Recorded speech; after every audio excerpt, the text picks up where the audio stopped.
Hi friends, నేను ఈరోజు ఒక ఇంట్రెస్టింగ్ టాపిక్తో మీ ముందుకు వచ్చాను. అది భారతదేశంలో అదృశ్యమైన పురాతన నగరాలు. అవేంటో తెలుసుకుందాం. భారతదేశం అనాదిగా నాగరికతల పుట్టినిల్లు. ఇక్కడ ఎన్నో మహానగరాలు, సామ్రాజ్యాలు ఉద్భవించాయి. కానీ వాటిలో కొన్ని కాలగర్భంలో మాయమయ్యాయి.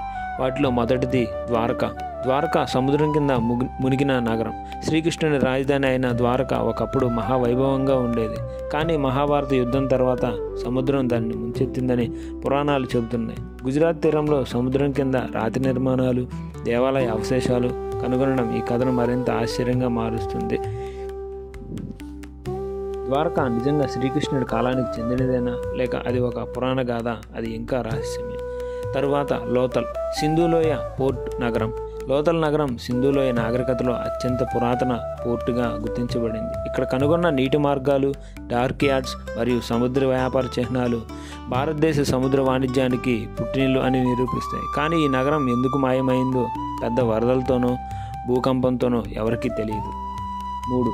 ఇది ఇంద్రప్రస్థానం, పాండవుల రాజధాని. మహాభారతంలో పేర్కొన్న ఈ నగరాన్ని పాండవులు నిర్మించారు. నేటి ఢిల్లీలో కొంత భాగం దానికి ఆనవాలు ఉన్నాయని చెబుతారు.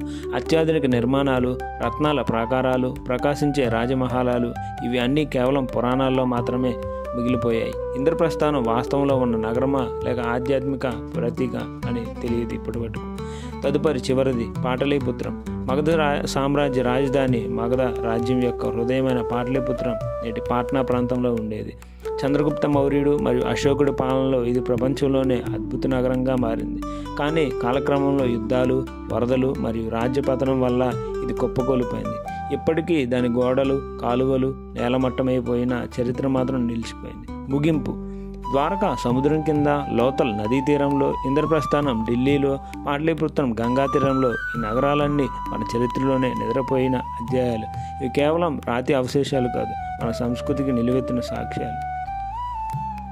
వీడియోని తప్పకుండా లైక్ చేయండి, షేర్ చేయండి, సబ్స్క్రైబ్ చేయండి. Thank you for watching.